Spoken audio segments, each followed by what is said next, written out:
The airwaves crackled. A lone microphone stood sentinel in the darkened studio.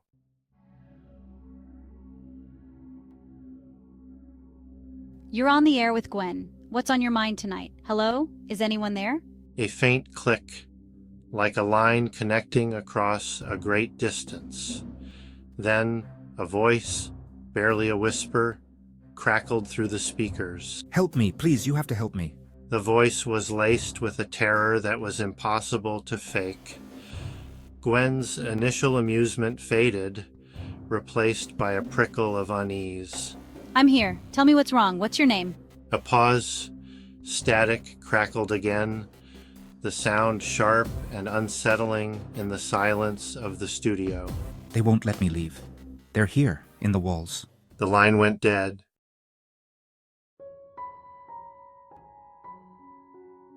Gwen stared at the phone in her hand, a knot of confusion tightening in her chest. Well, folks, it seems like we have a bit of a mystery on our hands tonight.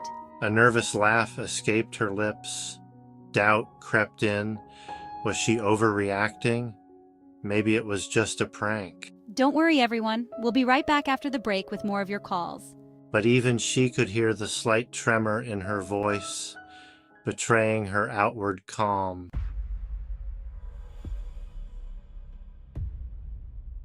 The commercial break music filled the studio, a jarring contrast to the silence that had enveloped the room just moments before. Gwen leaned back in her chair, closing her eyes for a moment, trying to collect her thoughts.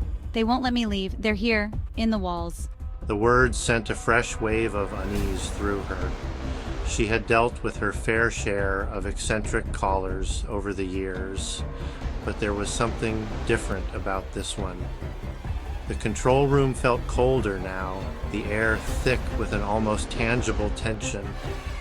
Taking a deep breath, Gwen tried to rationalize her fear. It was just a prank. It had to be. But deep down, a tiny voice whispered, a voice she couldn't quite silence. What if it wasn't a prank?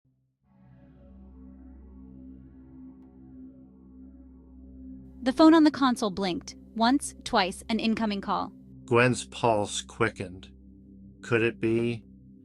She hesitated for a beat, her finger hovering over the blinking button. You're back on the line. Who is this? Static. The air crackled with an eerie energy.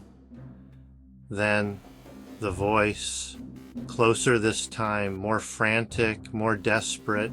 You have to believe me. They're real. They're here. Gwen's apprehension morphed into genuine concern. This was more than just a prank. This person was genuinely terrified. Where are you? Tell me what's happening. The voice on the other end hesitated, as if gauging her sincerity. Then, in a hushed whisper, barely audible above the static, the caller spoke. I'm at the old Blackwood house. He's here, watching me. A chill ran down Gwen's spine. The Blackwood house. It was a local legend, a place whispered about in hushed tones, a place where darkness lingered.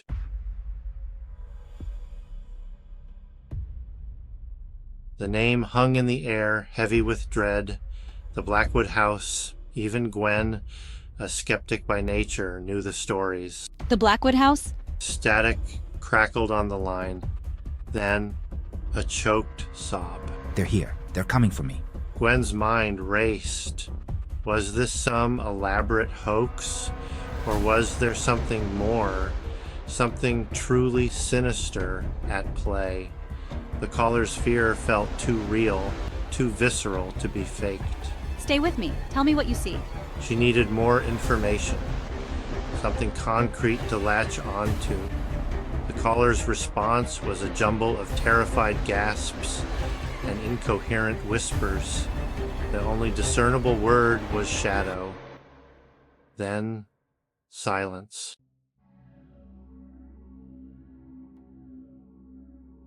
The sudden silence was more unnerving than the caller's panicked breaths. Gwen leaned closer to the microphone, her heart pounding in her chest. Hello, can you hear me?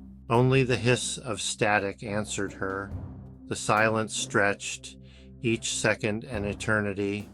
Doubt gnawed at the edges of Gwen's composure. Her gaze fell on the address book she kept near the phone, a lifeline to the outside world. The Blackwood house. She knew where it was, an imposing relic on the outskirts of town. Gwen hesitated, torn between common sense and a growing sense of dread. What if this was a trap? What if she was walking into something truly dangerous? But the caller's fear echoed in her mind, a haunting reminder that someone might need her help. Taking a deep breath, Gwen made a decision.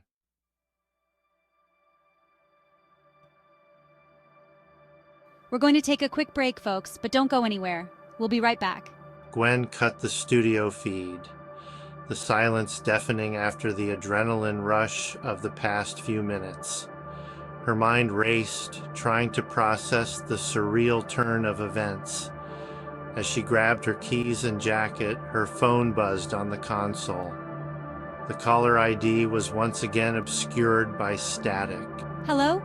You should not have interfered. He belongs to me now. A wave of icy fear washed over Gwen as the true nature of the situation crashed over her. This was not a prank. This was something far more sinister, something that chilled her to the very core. The phone clattered to the floor, forgotten as Gwen stared into the darkness, her blood turning to ice. The caller wasn't the one in danger. She was.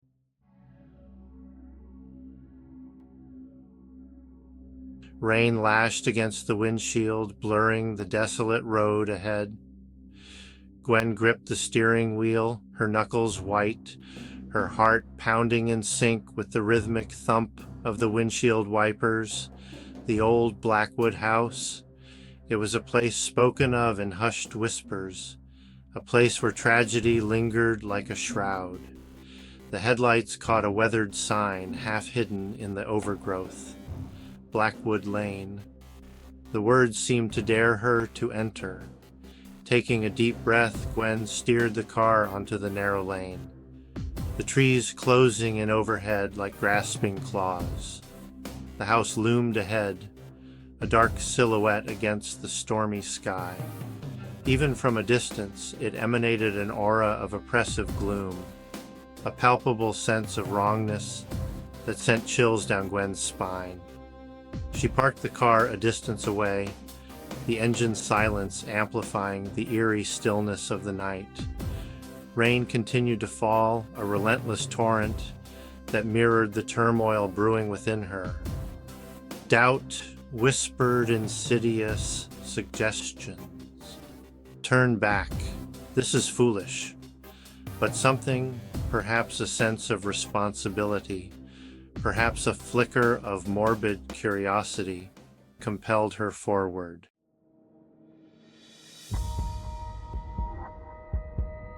The wrought iron gates stood before her, rusted and half swallowed by encroaching vines. They were locked, but years of neglect had taken their toll.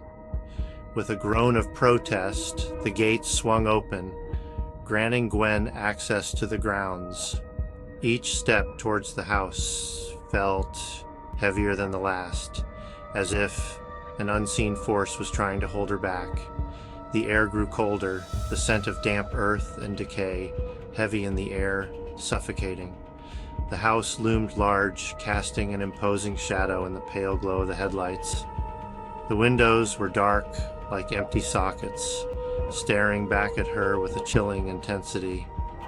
Reaching the front porch, Gwen hesitated.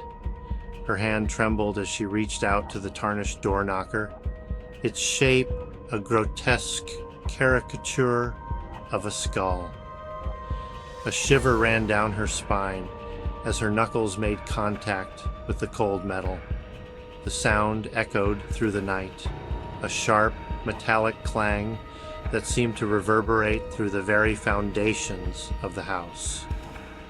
Silence descended once more, heavier, more oppressive than before. Gwen waited, her senses on high alert, every nerve ending thrumming with a mixture of fear and anticipation. But the only response was the mournful sigh of the wind and the relentless drumming of the rain.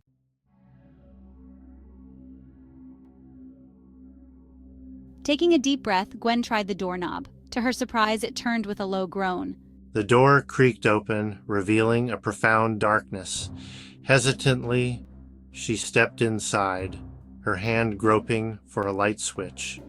Finally, her fingers found a switch. A single bare bulb flickered to life. Dust motes danced in the feeble light.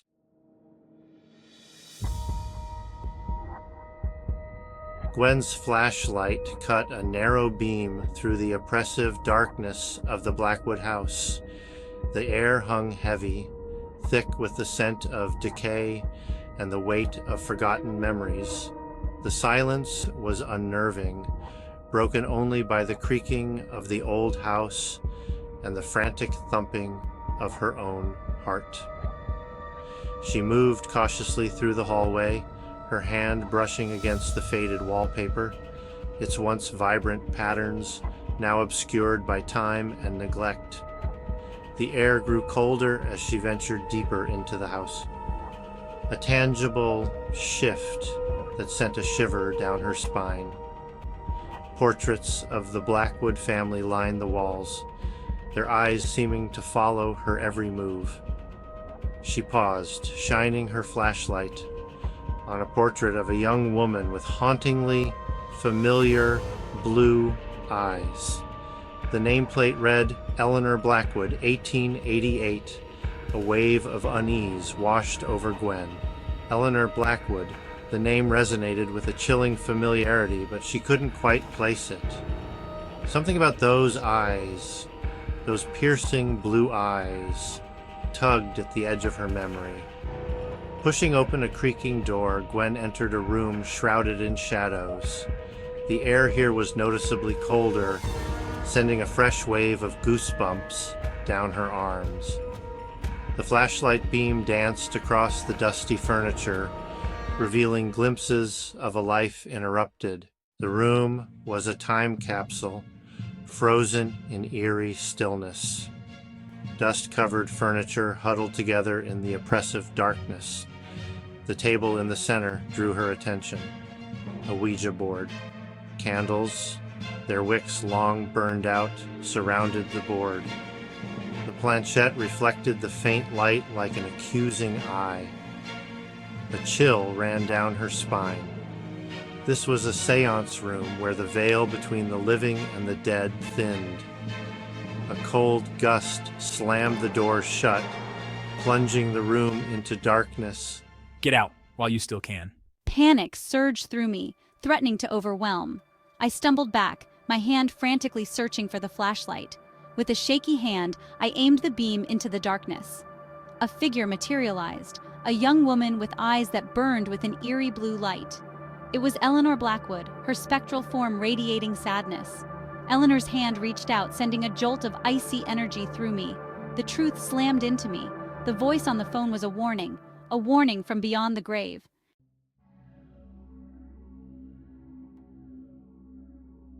He promised me peace, she said, her voice filled with a sorrow that echoed through the ages. He promised to reunite me with my beloved, but he lied. Who lied? I whispered, my breath catching in my throat. Who is he? He who feeds on despair, Eleanor said, her voice barely audible now, a ghostly echo in the suffocating silence. He who whispers promises of peace, but delivers only eternal darkness. Eleanor turned towards me, her spectral hand reaching out as if to touch my face.